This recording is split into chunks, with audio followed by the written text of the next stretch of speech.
সোনামার মানত ছিল, তাই সবাই মিলে বেরিয়ে পড়লাম সোনামার মানত শোধ করতে।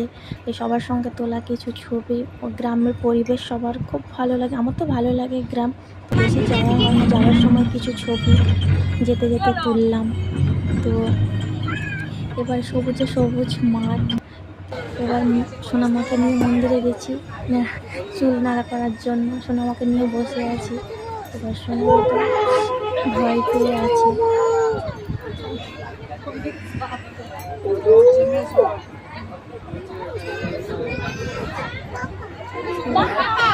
সোনামা পাপাকে ডাকছে, পাপাই দিকে এসে।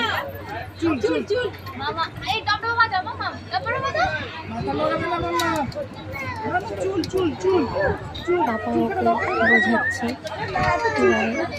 আমারও তো ভয় লাগছিল, আমাকে নিয়ে যখন বসছিলাম জানি না ও ঠিক করবে, সেই ভয়টা ছিল। হয়তো বসবে না, নেড়া হবে না।